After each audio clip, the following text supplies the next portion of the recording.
오늘은 북이스라엘이 멸망하는 내용에 대해서 살펴보는데, 그래서 말씀 제목을 멸망의 이유 원이라고 정했습니다. 그래서 내일은 멸망의 이유 두 번째를 살펴보도록 그렇게 하도록 하겠습니다. 본문은 이스라엘 나라의 마지막 왕 호세아 왕에 관한 내용입니다. 북이스라엘은 왕이 19명의 왕이 있었는데 오늘이 19번째 왕이 됩니다. 그 왕의 이름은 호세아인데, 호세아 왕을 이야기한다는 것은 북이스라엘이 멸망했다라는 것이죠. 마치 우리나라의 대한제국 마지막 왕인 순종과 같은 그런 처지에 있는 왕이 호세아 왕이었습니다. 여러분, 천지를 창조하신 참 신 되신 하나님을 섬기는 북이스라엘이 어떻게 망하는 것이 가능하겠습니까? 그것도 하나님을 믿지 않는 이방 나라에 의해서 하나님을 믿었던 북이스라엘 나라가 망하는 것이 논리적으로는 어떻게 말이 맞지 않는 거죠. 하나님을 섬기던 나라가 망했다. 그리고 그 하나님이 천지를 지으신 분인데, 여러분, 이 질문을 생각하면 있을 수 없는 일이라고 생각되어지죠. 그런데 이 질문을 조금만 다르게 생각해 보면, 하나님의 백성이라고 일컬음 받는 사람들도, 백성들도 얼마든지 고난과 시련을 당할 수 있고 심지어는 멸망당할 수 있다는 것을 보여줍니다. 하나님을 섬기는 백성들이 어떻게 고난을 당해? 언뜻 보면 잘 이해가 되지 않죠. 그런데 얼마든지 고난당하고 얼마든지 사업에 실패할 수 있고 얼마든지 큰 병에 걸릴 수 있다는 것도 우리가 알 수 있겠습니다. 북이스라엘 왕들이 다 악한 왕만은 아니었고, 그리고 대체적으로는 거의 다 악했어요. 그런데 그 중에 그나마 좀 덜 악한 왕이 오늘 본문의 호세아 왕이에요. 2절인데요. 2절, 여호와께서 보시기에 악을 행하였으나 다만 그 전 이스라엘 여러 왕들과 같이 하지는 아니하였더라. 그 전 왕들은 너무너무 악했는데 이 마지막 왕인 호세아 왕인 그 전의 왕들과 비교했을 때는 좀 덜 악했다라는 것을 우리는 알 수가 있겠습니다. 여러분, 이 부분에 대해서도 우리가 참 잘 납득이 되지 않는데, 다른 왕들은 다 악했는데 그나마 덜 악한 이 호세아 왕 때 왜 망했는가 하는 거예요. 망하려면 아주 악한 왕일 때 그때 망해야 되는데 왜 호세아 왕 때 덜 악한 왕 때 망했는가 하는 겁니다. 호세아 왕은 그 전 왕인 18번째 왕인 베가 왕에 대해서 반역을 일으켜서 역시나 반역에 성공해서 왕의 자리에 올라갔습니다. 그래서 반역을 통해서 왕이 되기는 했지만 왕의 자리에 올라가서 처음에는 아수르라는 그 북쪽에 있는 큰 나라가 있었습니다. 그리고 그 아수르가 점점 세력을 확장해 오니까 그때 당시 아수르가 최강국이었어요. 지금에 비하면 미국보다 훨씬 더 강력한 나라고 거리가 가까웠습니다. 그러니까 이 아수르의 눈치를 안 볼래 안 볼 수가 없었습니다. 그래서 반역을 일으켜서 그 아수르의 약간 도움을 받아서 반역을 성공하니까 그 자신의 반역을 도와준 아수르에게 조공을 바칠 수밖에 없었던 거죠. 그래서 열심히 조공을 바치게 됩니다. 나라는 점점 힘들어가고 백성들은 점점 어려워져 가고, 그럼에도 불구하고 조공을 안 바칠래야 안 바칠 수가 없던 거죠. 여러분, 본문 3절인데요. 우리 같이 한번 읽어보겠습니다. 본문 3절입니다. 시작. 아수르 왕 살마네셀이 올라오니 호세아가 그에게 종이 되어 조공을 드리더니. 예. 성경은 종이다 이렇게까지 표현하고 있습니다.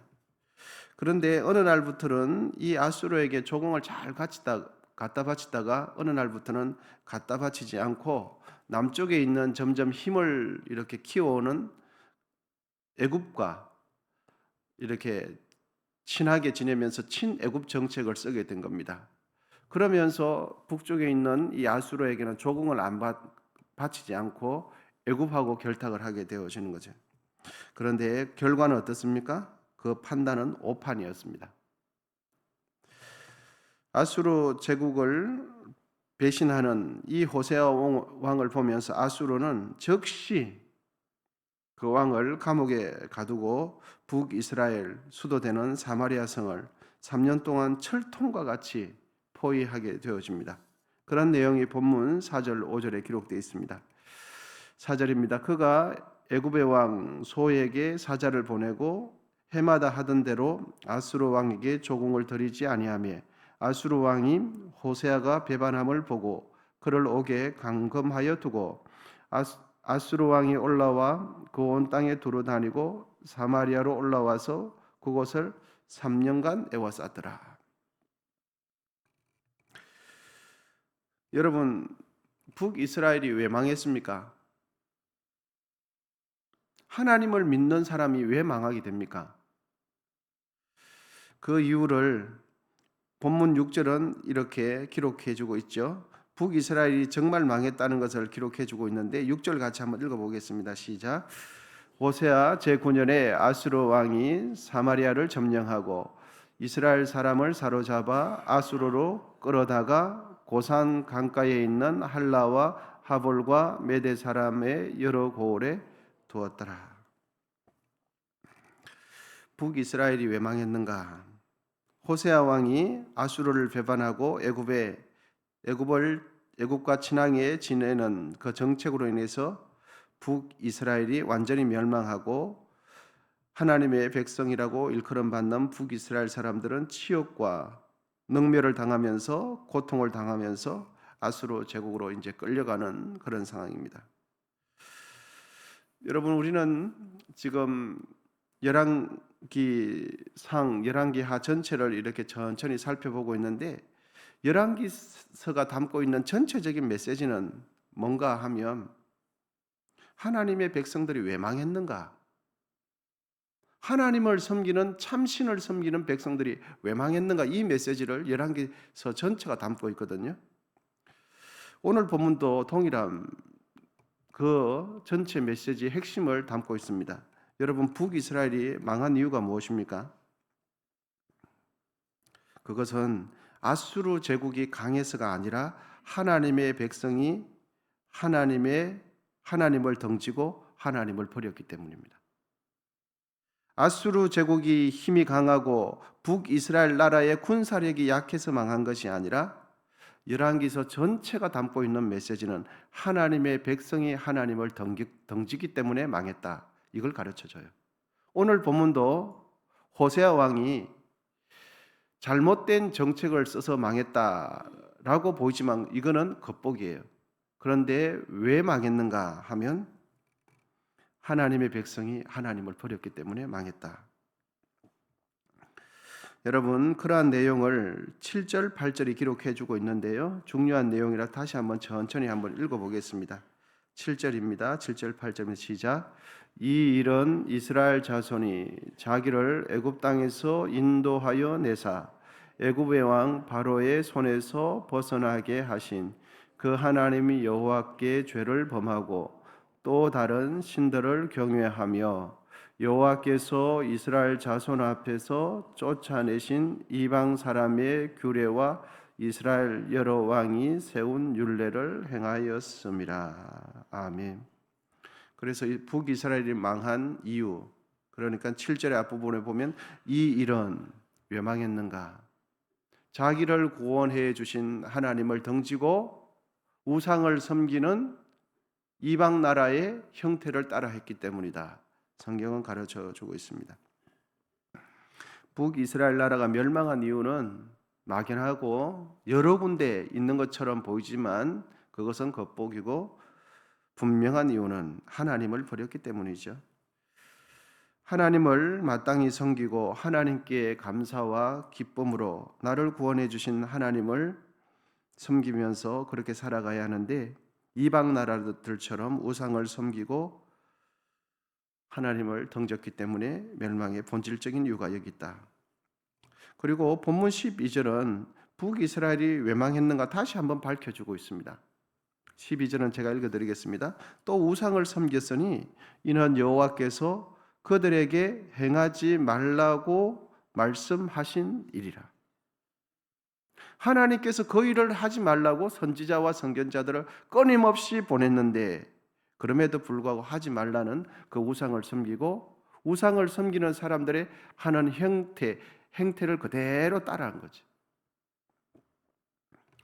여러분 마태복음 10장 29절에 보면 참새 2마리가 한 아사리온에 팔리지 않느냐 그러나 너희 아버지께서 허락하지 아니하시면 그 하나도 땅에 떨어지지 아니하리라 말씀이 있습니다.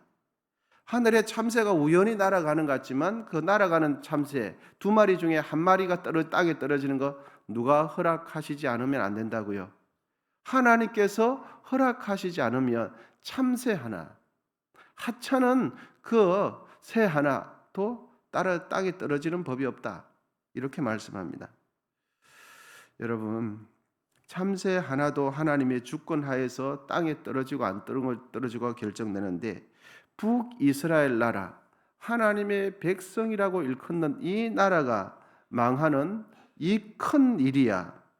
당연히 하나님께서 간섭하시고 하나님께서 주관하시고 하나님께서 허락하셔야 되는 일이 아니겠습니까? 여러분, 우리 눈에는 세상의 모든 일들이 보이기는 하지만 그 본질적인 것을 우리가 잘 파악하지 못할 때가 참 많습니다. 우리의 삶 속에 또한 일어나는 모든 일들은 우리가 보기에는 어떠한 이유 때문에 있는 것 같지만 그 이면에 보면 우리가 인지하고 생각하는 것보다 훨씬 더 영적인 영향을 많이 받습니다. 우리의 삶에 나타나는 이 현상들은 우리가 인지하는 것보다 훨씬 더 영적인 영향을 많이 받아요. 내 기분이 왜 그런가 생각도 해보면 사실은 그냥 내가 기분이 안 좋아서 그렇지라고 생각될 수 있지만 그 이면에 영적인 영향을 받을 수도 있습니다. 어떤 일이 잘 안 되네 보면은 판단 미스로 그렇구나라고 생각도 돼 있지만 그 판단 미스 이면에 또 다른 이유가 있을 수 있다는 것이죠. 여러분, 그러므로 내가 현재 문제를 어떠한 일들의 문제를 꼭 인간적인 측면에서만 이해하고 결정 내리지 마시고 얼마든지 영적인 측면에서도 깊이 생각해 볼 필요가 있습니다. 북이스라엘 나라 눈에 보이는 것은 아수르의 그 제국의 힘이 강력하고 북이스라엘 나라의 군사력이 약했기 때문에 멸망했다. 이것이 눈에 보이는 것 아닙니까? 그런데 성경은 뭐라고 말씀하고 있습니까? 하나님을 덩져서 망했다 라고 가르쳐주고 있죠.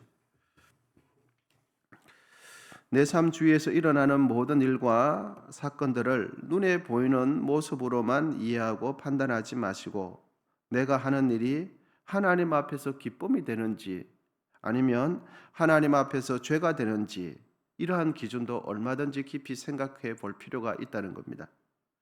하나님께서 기뻐하실 만한 일을 우리가 행하기를 축복합니다. 그러면 하나님께 기쁨이 될 뿐만 아니라 그 일은 시간이 점점 지나면 살아계신 하나님께서 잘 되게 형통하게 은혜가 되게 해 주실 줄 믿습니다. 그러므로 우리는 어떠한 것을 판단하고 결정하고 고심하고 그 원인을 찾을 때 반드시 눈에 보이는 것과 함께 그 이면에 영적인 것을 깊이 생각하셔서 그것이 하나님 앞에 죄가 되는지 하나님 앞에 기쁨이 되는지 하나님께 건심이 되는지 하나님께 영광을 올려드리는 건지 생각을 해보시고 판단해 보시면 우리의 판단이 오히려 더 정확하고 하나님께 영광이 될 줄 믿습니다.